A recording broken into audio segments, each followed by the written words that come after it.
This is public diplomacy 200 level, and I hope we'll be able to cover what we have. The class in total is for 1 hour 20 minutes, so we should be done by 7 o'clock. I want to believe you can hear me very clearly. So I'm equally sharing my screen. I'm sharing my screen. Okay, I can see that we can view what is happening here. So the course is public diplomacy, diplomacy, and it's a very interesting course, and we'll try and go as fast as we can so that we can cover at least what we have for today. Okay, and the first thing we are going to do is to attempt to understand the meaning of the word diplomacy. Okay, before we digress and go into the word, and have the full understanding of the term public diplomacy. When you hear the word diplomacy, what comes to your mind? We hear people saying that this person is not diplomatic enough. And when you say that, what are you trying to say? Okay, so diplomacy in regular English language has to do with a form of communication, a form of courtesy, a form of discussion. Okay, being able to relate with people or with somebody to have a kind of diplomacy. Okay, is the meaning of what it means to be diplomatic. Okay, so so if you're talking about being having diplomacy or being diplomatic, you're talking, do is international, is used as a language, of course, to talk about the subject matter we are going into, but it helps us to, it's a skill of dealing with people in its simplest form. The skill you need in dealing with people, in relating with people, in talking with people, in getting to know their needs, their desires, and how to come in and plug in. So basically, diplomacy has to do with the skill of dealing with people and relating with people. So diplomacy can simply be defined. Now going into more professional definition in terms of definition that has evolved over the years. Diplomacy is defined as a primary method with which foreign politics is realized and as normal means of communication in international relations. So when we go international, how you relate with people, how you talk with them, how governments relate with other government, how government relates with its citizens, how people within organizational settings relate. Okay, we said is the lubricant, okay, for machinery that has to do with foreign politics. There's a lot of tension that exists within foreign politics, okay, because of needs, wants, desires, and the goals and aspirations of several countries. And so what comes in as the go-between to bring about that lubrication is is diplomacy. So diplomacy is responsible for managing the relations between countries and other countries. Okay, diplomatic activities they are meant for advancement of what we call national interest. So as we are in Nigeria, for instance, we have our goals, we have our desires, we have that which we want to accomplish as a nation.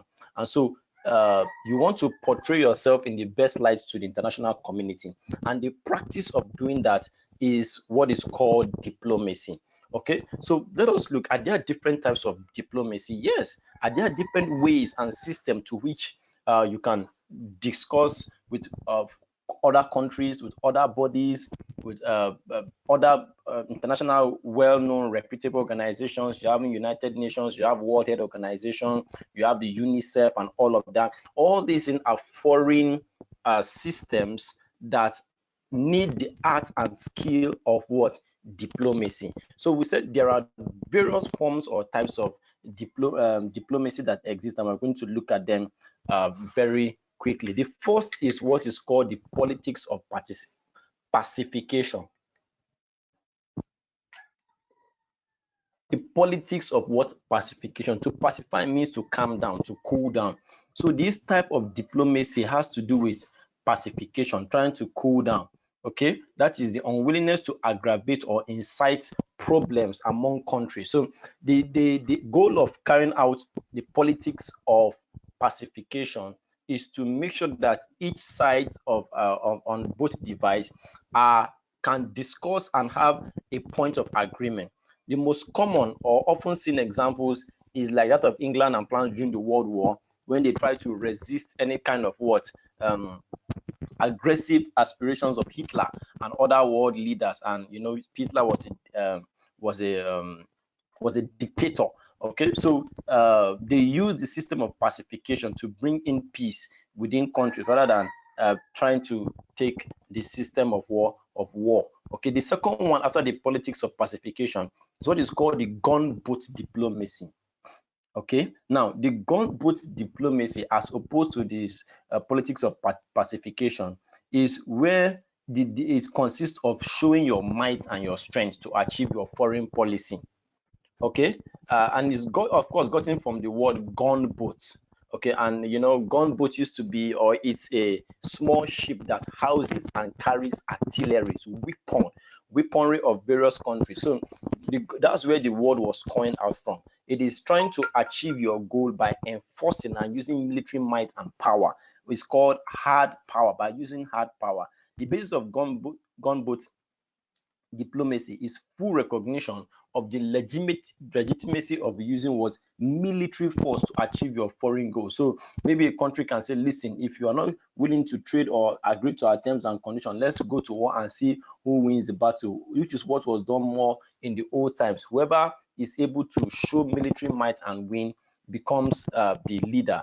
Okay, so that is gunboat diplomacy. The next type of diplomacy is called dollar diplomacy. Now, this type of diplomacy is the use of economic systems, okay, using loans, for instance, to achieve the state's goal. It is the economic enslavement of smaller states and submission to the what? Domination of large foreign banks and other industrialized companies and countries. In this case, the dollar literally acts as bullets, or the currency acts as the bullets, okay, that are used, okay, to impose your own desires and policy on the other person. So whenever any of such countries start to work their independence, more rough means you are usually put into the first. So the first is the politics of pacification. The goal is peace in this case. The second is what? Gunboat, where you use your artillery, your weaponry to fight and take the upper hand. The type of diplomacy is what is called the dollar diplomacy, which is using your economic might and power to do what? Gain supremacy over another country. The third type, or the fourth type rather, is what? Public diplomacy, which is what this course focuses on. Okay, and we are still going to look at the definitions very much in detail. And we said it differs from the regular traditional diplomacy, which is carried out by people with specialized profession, diplomats, politicians, civil society, people that have been trained. Public diplomacy is a means by which government of one country tries to influence the society of another. It is the ability to achieve goals through attractive offers rather than bribery or coercion. Okay, when we tell other states and societies of our values, we shouldn't do this in the short-term mode. It's done in the long-term mode. Okay, and there are various instruments that are used for public diplomacy, like foreign broadcast is used, to portray yourself in the best light possible. Okay, then so you spread your values, you spread your value system to other countries. So and you brand yourself very well to other countries. So they are attracted to the values that you have to portray outside, and this is what brings them in. Okay, so public diplomacy is the fourth method of diplomacy. The fifth one is intermediary diplomacy. Okay, intermediary diplomacy.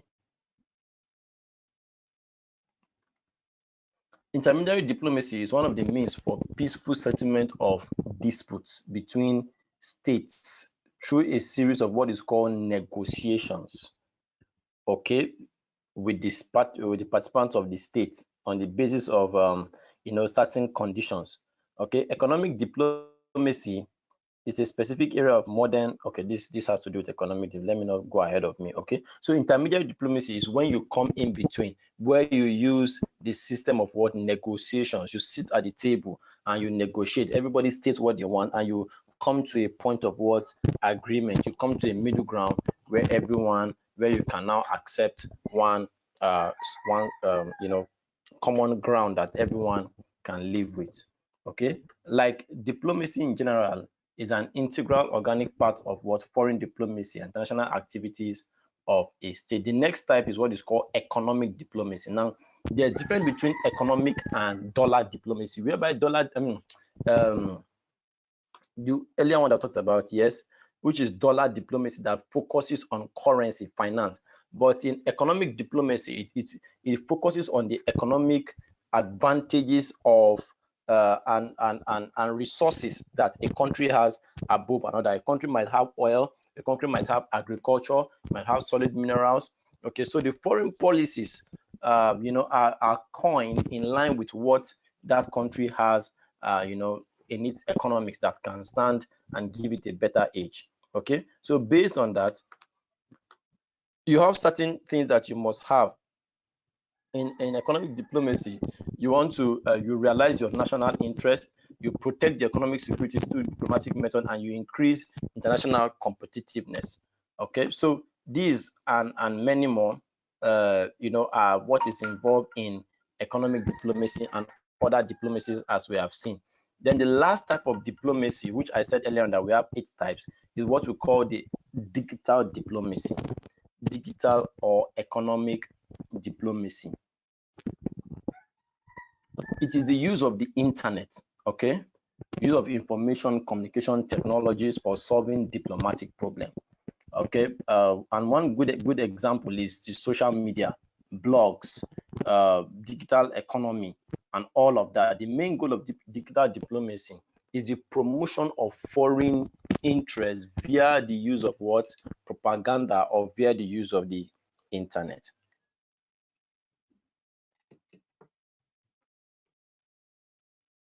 Okay, so just a quick review of all we have done this morning. We looked at diplomacy, and we have said that there are 8 types of forms of diplomacy. The first, which is what? The politics of pacification. We have the gunboat diplomacy. We have dollar diplomacy. We have public diplomacy. We have intermediary diplomacy. We have economic diplomacy, and lastly, we have the digital diplomacy, as we have seen. So we're going to build it up from there, having looked at all this type of diplomacy, to now introduce the subject of what? Public diplomacy more properly. Public diplomacy. Okay, the study of public diplomacy is a new and expanding field, but as a public interactive dimension of diplomacy, which is not only global in nature but also involve other multiple of factors and network. It is a key mechanism through which nations foster what we call mutual trust. Okay, public diplomacy is a key through which nations can foster what is called mutual trust. Okay, I'm having issues with my network.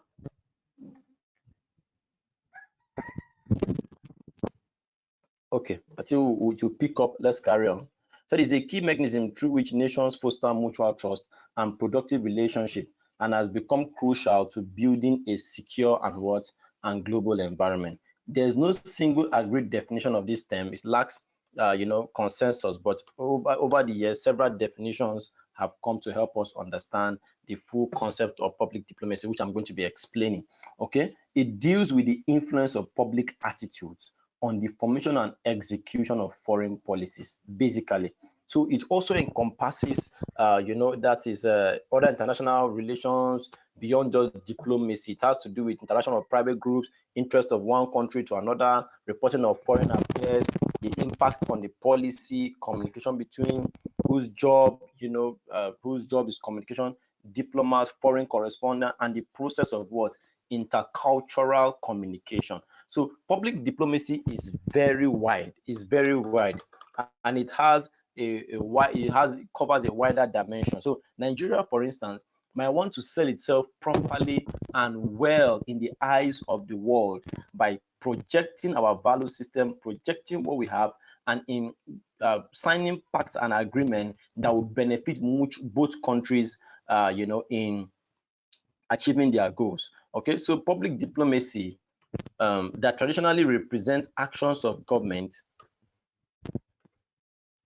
to influence overseas public within the foreign policy process, by both by accident, we didn't plan to do it, and by design, beyond the realm of government, to include media, multinationals, NGO, and faith-based organizations as active participants. Okay, this was given by Crocker Snow Jr., okay, who in the year 2005. Okay, so still trying to examine the definitions with respect to international relations.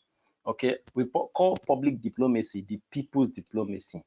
And we said, broadly speaking, is any form of various government-sponsored efforts aimed at communicating directly with foreign publics to establish a dialogue designed to inform and influence with the aim that this foreign public supports or tolerate government strategic objectives. So with all these definitions that we have looked at as evolved over the years, we can see that the goal of public diplomacy is, this is who I am, this is what I have, and I want the world to know about it. I want the world to know that I have this, and we can strike a deal, we can come into agreement, we can sit on the table and see how we can mutually benefit each other. Okay, so lastly on the definition, we have another one by Menhem, who says that it comes to the conclusion that the purpose of public diplomacy is explanation and speaking in favor of government policies and representing the nation in foreign publics. And so we look at it as strategic public diplomacy as government to the people, okay, which includes government efforts to influence the public and elites opinion in another country, and through this also the foreign policy activities of a targeted country. So that we do not overflog this definition, just know, as I've said over and over again, that the goal of public diplomacy is to sell yourself well in the eye of foreign public, so that you can both countries can mutually benefit, and government policies can be sold out to other people and they can benefit within the foreign space. Okay, so but where did public diplomacy come from? Okay, it was actually brought about by a man named Edmond Gullion, okay, who partly developed, partly to distance overseas governmental information activities from the term propaganda, which had acquired pejorative connotation. So what was formerly used a lot was propaganda, government propaganda, but this propaganda had gained a negative connotation before the word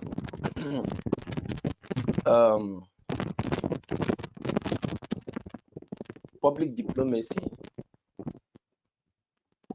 was was brought about. So over the years, public diplomacy has also developed a different meaning from public affairs, which refers to government activities and programs designed to communicate policies and messages to its own domestic audiences. So differentiating now between public diplomacy and public affairs.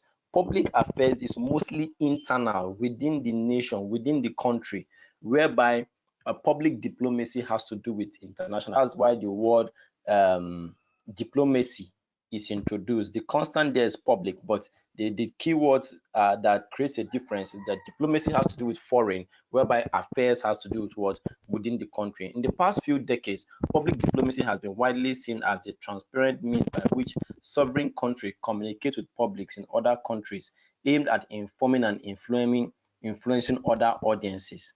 Okay. In traditional view, public diplomacy is seen as integral to state-to-state diplomacy, which is meant to conduct official relations, typically in private, between official representatives. Okay, so that is what how the history of how this came about.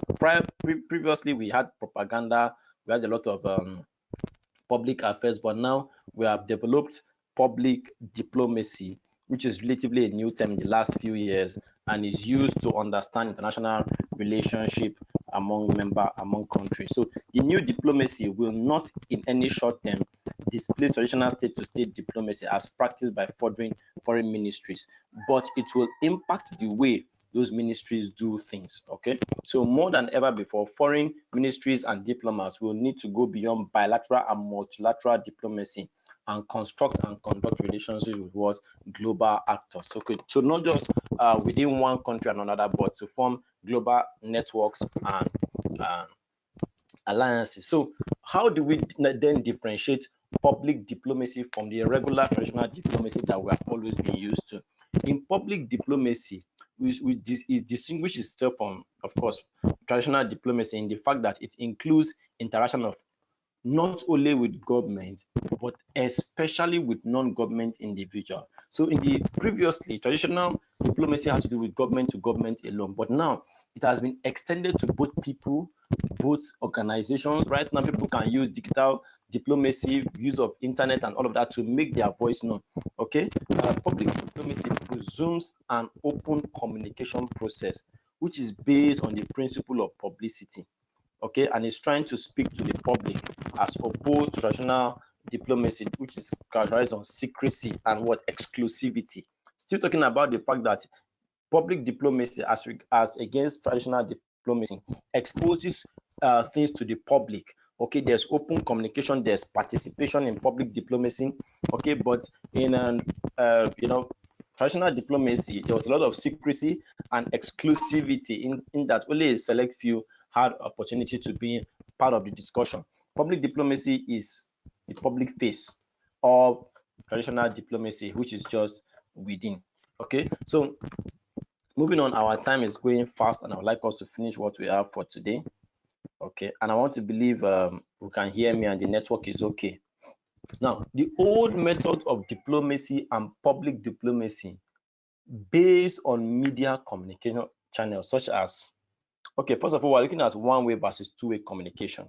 This is very, very important. One-way versus two-way communication in public diplomacy. Now, in the old method of diplomacy, which we had mostly one-way communication channels, and now public diplomacy is based on mass media channels such as broadcasting, and the likes, which relied heavily on one-way communication channel. For instance, what do we mean by that? Back then, you sit before the television and the news is read and you see it and you accept it one way. You cannot contribute, you cannot say anything. In one-way communication, the audience usually plays a static or passive role.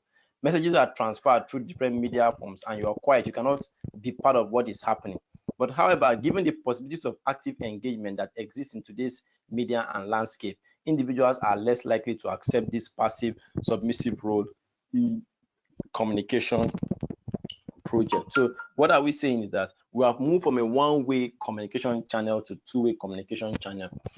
Just within the comfort of your home, you could sit down, pick up your device, and make your and even send a message to the president. You can do that. So nobody's restricting you. Pick up your phone and say and make your voice known on an issue in the country that you're not happy about. And a lot of people are making their voice known today. Okay, so that is one very important thing that social media has brought about. So let's have that in mind, that right now we have two-way communication channels and no longer one-way communication channels. Okay. So I'm going to just skip this and move on. Two-way communication channels of public diplomacy. You're going to read that up later on. Let's go to the importance of public diplomacy. The importance of public diplomacy.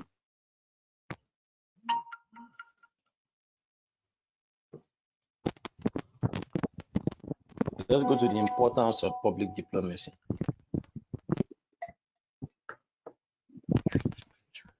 First of all, the importance of public diplomacy on foreign policy and its challenges. Public diplomacy is one of the most important parts of international and intercultural communication. It plays that role of bringing communication, of bringing intercommunication. Governments across the world tend to use the public diplomacy tool as an effective tool to build a positive image with publics, of other countries. Public diplomacy efforts aim at influencing foreign publics so that they may influence their own governments action towards another nation. Okay, so public diplomacy also offers efforts have blended with interpersonal and mass communication. Government use mass communication such as radio, satellite, and other means, okay, to build national images. So on that note, you see that being that a nation cannot exist in itself and cannot be self-sufficient, it needs to interact with other nations. One of the major breakthroughs of public diplomacy is because of the core idea that you can project yourself outside, you can show yourself in the right light. Okay, the core idea of public diplomacy is one that direct communication with foreign people with the aim of affecting their thinking ultimately, and that of other government. And you can change your perception, you can change your paradigm, you can attract investors, you can build mutual relationship and mutual trust and mutual businesses, okay, and also go into foreign exchange and partnership with other countries. Okay, this is what makes it very nice and beautiful in itself. So let's look at what we call the elements of public diplomacy. Elements of public diplomacy. Elements of public diplomacy. So now, over the years, there are many elements that could be used in public diplomacy. Both elements, key instruments that are used in public diplomacy. But a scholar by the name Nicholas Cole has divided the practice and the elements into 5. So these 5 key things are what public diplomacies are built on. The first is called listening. We're still going to look at the extended part version of this later on. Listening, advocacy, cultural diplomacy, exchange diplomacy, and international broadcasting. I will explain them one at a time. What does listening has to do? Listening has to do with giving attention to what somebody is saying. Listening has to do with giving another person opportunity to air his own opinions and views regarding what he has. So when we are talking about listening, is that you have the opportunity to present yourself, present your case, present what you have before foreigners and before other foreign countries. Okay, so listening is a key thing that public diplomacy is dependent on. It's one of the major factors and elements. Okay, so the first is listening. The second important element and factor and instrument that is used by diplomats is what is called advocacy. To advocate is to go between, is to stand between. So not, for instance, Nigeria, not everybody in Nigeria can go to Germany to go and represent us. Not everyone in Nigeria can go to South Africa or can go to US, for instance. And so we have an embassy. Nigeria has an embassy there. We have representatives. We have the diplomats. Okay, we have the ambassadors. These people go to stand in and do advocacy programs. They go to represent. Sometimes when our citizens in other countries have challenges, have problems, you will see that the government sends out the ambassadors to go and speak. So President Boy doesn't need to stand up here and start flying to South Africa when there's a problem tomorrow. Who he calls is the ambassador of Nigeria to South Africa. That he calls the commission there and say, what is happening? I hear that our citizens have problems. So the public diplomacy gives you, one of the things is advocacy. That's one of your strengths. You stand to advocate, to represent and fight for your own people. Okay, and to fight in the sense of showcase yourself. So advocacy is the second thing. The third is cultural diplomacy. Every nation and place has what is called its own culture, its own way of doing things, its own way of life, and you don't want to lose your own culture. You don't want to lose your identity. You don't want to lose your value system because you're trying to portray yourself to those outside. So for that reason, cultural diplomacy is a very strong key, okay, where we can portray ourselves. You must not lose your culture and your identity because you're trying to sell yourself short. So keep your culture, keep your identity, and project your value system. Others can learn from you. The next is what is called exchange diplomacy, which has to do with a mutual understanding. Okay, you have to be willing to see that you cannot go to the negotiation table and all you want to do is to give. Hey, come and see my country. We have this, we can do this, we have oil, we have agriculture, we have solid minerals, we have tourism. No, you must also be willing to do what? Exchange. So go with that mindset. That is what diplomats do. Okay, we're talking about the elements and strength of what? Public diplomacy. And we said listening is a very strong key. Secondly, advocacy. One of the method and instrument used in public diplomacy. You must also be able to use your cultural identity and diplomacy where you project your value system. You must also for instance, one of our culture is maybe our dressing, our dress style, our clothes. We can portray that. Okay, talk about exchange diplomacy, where we must be ready to what? Receive from others as well. Then the last is what is called international broadcasting. National broadcasting remains a key element in public diplomacy in the 21st century. You must create media streams that can reach out beyond the borders and sovereignty of your nation. Nigeria can not only have Nigeria. That's why we have NTA International. That's why we have our TVC channels news that can also report news on foreign scenes and also find a way to project our news to foreign scenes. So we have international broadcasting as a key that can be used very strongly in projecting ourselves. So listening, advocacy, cultural diplomacy, exchange diplomacy, and international broadcasting. All right, these are the elements in public diplomacy. I want to believe we are following. Today's class is a bit longer than usual. Yes, it's going to be an hour 20 minutes, and we're wrapping up by 7, even though our time is going very fast and we're still sharing the screen. At the end of this class, I'm going to give us an assignment, okay, which is going to give us an assignment. Okay.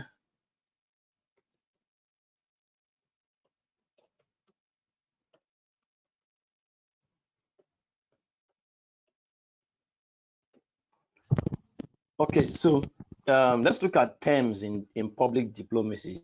Very important terms in public diplomacy that you should always recall. Terms. First of all, who is an ambassador? You hear the word ambassador. Who is an ambassador? An ambassador is a top-ranking diplomat, okay, accredited by a foreign government or head of states. That's a little error. The state as a resident representative. Okay, so a resident representative. You stay as a representative of a country in the alien country in which you are staying. Okay, then the next is consulate. When you hear the consulate, the consulate is the residence or office of what? The jurisdiction of a council, or yes, where the state resides, or the foreign country resides. The office, okay, or the office and residence where the foreign country resides is called the consulate. Consul general is a senior diplomat consul stationed in an important place, okay, or having jurisdiction in several places or other several consuls. Okay, and the next is diplomatic agent is the head of a mission, or a member of diplomatic staff. Then we have diplomatic immunity. When you see somebody has a diplomatic immunity, it means the exemption of local laws and taxation according to the diplomatic staff abroad. Okay, so if Nigeria has a diplomat in another country, that person is what? Restricted, or is free from paying taxes, okay, of the country that he is. Okay, that is called diplomatic immunity. He's free from the local laws that bind him, and if he does any wrong, he has to come back to his own country to face the law in his own country. Next is what? Embassy, a diplomatic body headed by an ambassador. A diplomatic body headed by an ambassador is the residency. Okay, the residency. You hear Nigerian embassy, United Embassy. So the diplomatic body, which is headed by an ambassador, resides in the embassy. Okay. And lastly, status quo. When you hear the word status quo, it means what? The existing state of affairs in a particular place. So please don't forget these very important technologies. When you speak technically. You speak as a professional. You speak as one who is trained and who is knowledgeable in public affairs, or rather public diplomacy. An ambassador, the consulate, the consul general, diplomatic agent, diplomatic immunity, a diplomat, embassy, okay, status quo. All these are words, a few selected words that are used in public diplomacy. Okay, so let's proceed to chapter 2 of this course. Having introduced what diplomacy is, public diplomacy, we have contrasted it with traditional diplomacy. We have looked at the 8 types of diplomacy that we have. Okay, and we have also lastly examine different terminologies. Now we're going to go to what the second topic, which is soft power. Soft power. Soft power.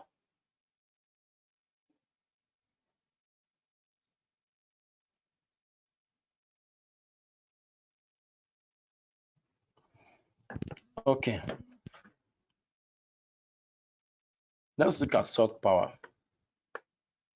First of all, we need to understand leadership, and one of the advantages or privileges of leadership is that it gives you power.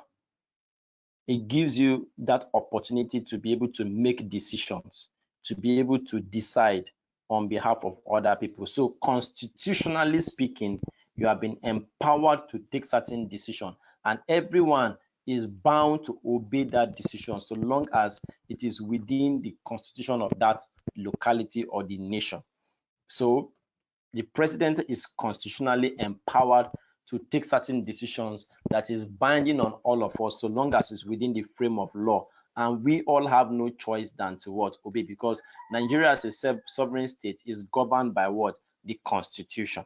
So that is leadership. So over the years, being that leadership is important, power tussle comes to play. Okay, and we cannot look at international relations vis-a-vis public diplomacy, or public diplomacy vis-a-vis international relations, without having an understanding of how power and authority plays out. Okay, so the dictionary says that leadership means going ahead or showing the way. To lead is to help a group define and achieve a common purpose. There are various types and levels of leadership, but all have in common a relationship with followers. Thus, leadership and power are inextricably intertwined. I will argue below that many leadership skills, such as creating a vision, communication, attracting delegation, and formatting coalitions, depend on what we call soft power. But first of all, let us examine more closely what power is. Okay, power is the ability to influence. Is the ability to influence the behavior of others so that you can get certain outcomes. And there are several ways to affect behavior of others. You can coerce them with threats. That's negatively. You can threaten them and use that power to force them to do things. You can induce them with money, or you can attract them or co-opt them.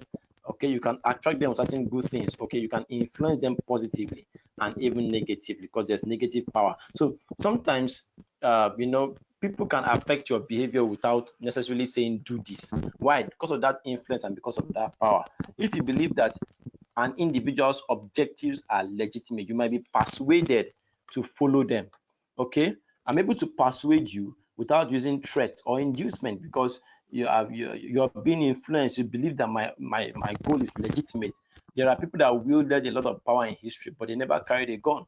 Okay, for instance, in Christianity, loyal Catholics may follow the Pope's teaching on capital punishment, not because of threat, but because they respect his moral standard and authority.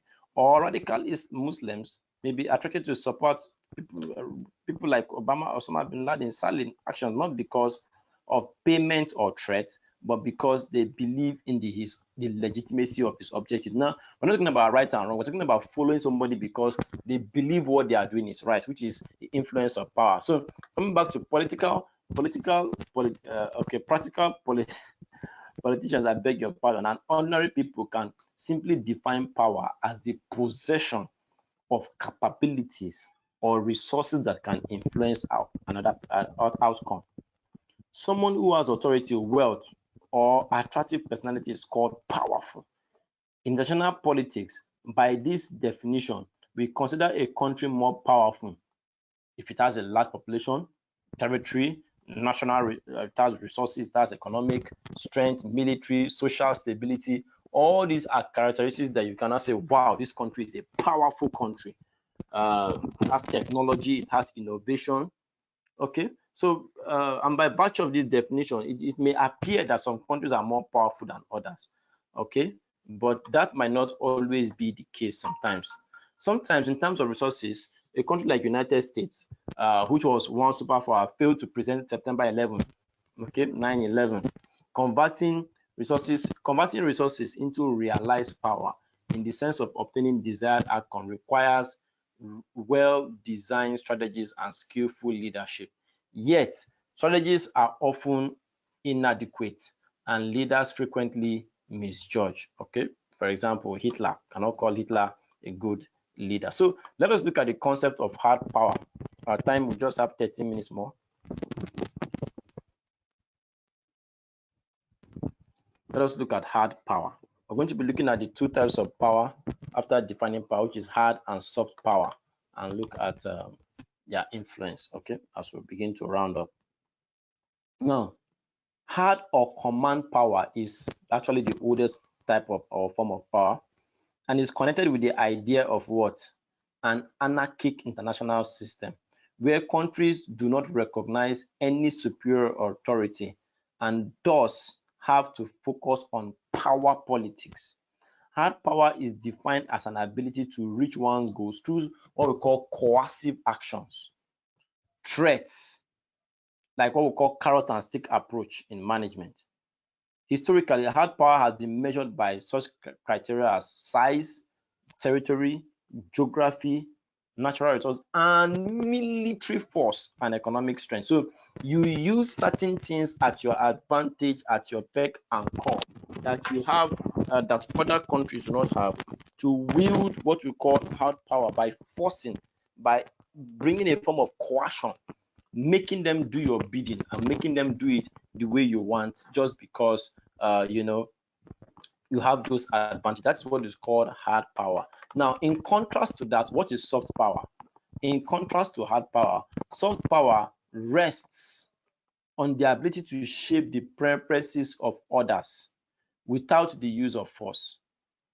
So in dealing with soft power, we do not use force or coercion as against what is used in hard power of violence, but through intangible assets such as attractive personality, culture, political values, institution, policies, moral standing and authority.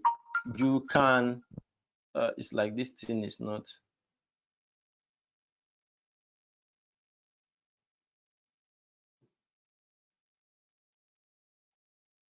Okay,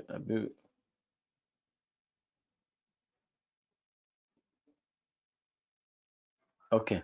I was trying to check if if is my screen showing. It's like my screen has stopped showing at some point.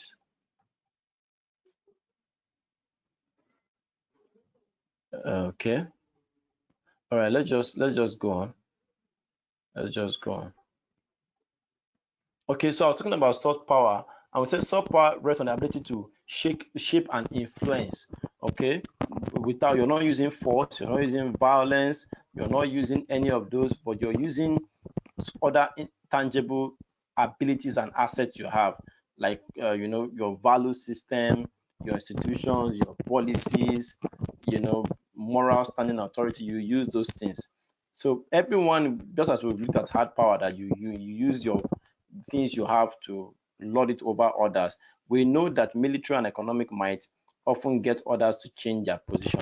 Hard power can rest on what? Inducement, or like carrot and stick approach. But sometimes you can get the outcomes you want without tangible threats or payoff. Yes, a country may obtain outcome it wants in world politics because other countries admire it, values, emulates it, and aspire to the level of prosperity and openness that it has. Okay, so Soft power, this soft power is getting others to want that outcome that you want also. I've also said soft power rests on the ability to shape the preferences of others. In the business world, smart executives know that leadership is not just a matter of issuing command. No, it's beyond that. You must be able to influence people. Similarly, contemporary practices of community-based policing rely on making the police sufficiently friendly. Community policing has to do with getting to know the people, all with a bid to use what is called soft power. Political leaders have long understood that power comes from what? Attraction. If I can get you to want to do what I want, then I do not have to use carrot or sticks to make you do it. I don't have to force you. I don't have to use coercion. I can influence you. Soft power is not merely the same as influence. After all, influence can also rest on hard power or threat, but soft power is more than just persuasion or the ability to move people by argument. Though this is an important part of it, it is also the ability to attract attention. Simply put, in behavioral terms, that soft power is an attractive power. You attract people to the value and assets that you have, and so that they can buy into it. So that is what soft power is, and it was of course developed by Joseph Ye. Okay, developed the politics of what is called soft power. Hard and soft power are related because both are targeted to achieve one's purpose by having influence. The difference between them, in both in the nature and the tangibility, is the nature and tangibility of resources. Command power, the ability to change what others do, which is command power, is the same thing as what hard power, rests on coercion, force, whereby soft power does not rest on coercion or force. You don't have to force people. You just have to project your value system and get them to be convinced to accept, to agreement with you. The types of behavior between command and corruption range, between soft and hard power range along the spectrum from coercion to economic inducement. Okay, soft power resources tend to be associated with what? The cooperative end of the spectrum. Yes, whereas hard power resources are usually associated with what? Command. Hard and soft power sometimes reinforce and sometimes interfere with each other. Okay, so some skeptics actually believe that soft power has its own limit, and of course, because it might not always work, people might not always be influenced, and so sometimes you might have to use your position. Some skeptics object to the idea of soft power because they think of it narrowly in terms of commands or active control. In their view, imitation or attraction do not add up to power. So some imitation or attraction does not produce as much over outcome as you may desire. So the critics of soft power say if you are too soft and you just want to use your value system, that it might not wield the nature of outcome or result that you want. And so sometimes you may have to include and use certain level of force, coercion, or manipulation to achieve your aim. Soft power is likely to be more important when power is dispersed. A dictator cannot be totally indifferent to the views of the people under his rule, but he can often ignore popularity when he calculates what his interest. So those are some of the limitations that skeptics have against soft power. It is believed that soft power might not necessarily give you all the desired results, and so sometimes you might have to use certain form of coercion. Okay, that is their belief. But however, foreign system and politics have played and using hard power many times, but soft power can be used. You can use your value system to attract many third world countries are attracted to the resources, the good life, the power, and the opportunities that are available in the first world nations. Okay, people want to go to Singapore a lot, but Singapore is not trying to force its economic system and policies. People want to go to Dubai. Dubai is not coming to your country to insist that you come and take on. It's not using any military power. It's not using force. It only has certain things that attracts and influence you. That is a form of soft power, and you want what they want at the end of the day. So lastly, the information revolution has changed a lot of things. So we're going to stop here today. You can go back and read up lastly on that. And when we come in our next class, we are going to look at the other things that we are able to examine introduction, and we've been able to also look at what soft and hard power. And hopefully, we're going to continue in the next class. So let me post a question. Just one question. I've posted it right now on the chat, which is what is the effect of social media on public diplomacy? Effect of social media on public diplomacy. Effect of social media on public diplomacy.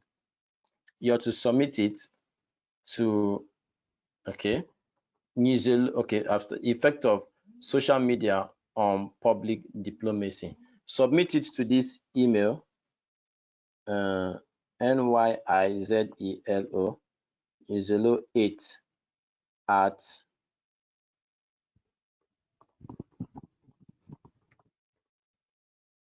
this is only one question.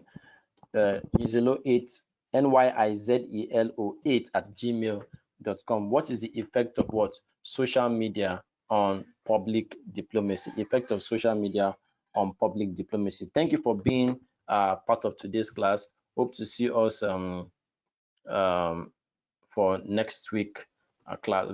Please do take care of yourself, your family, and stay very safe.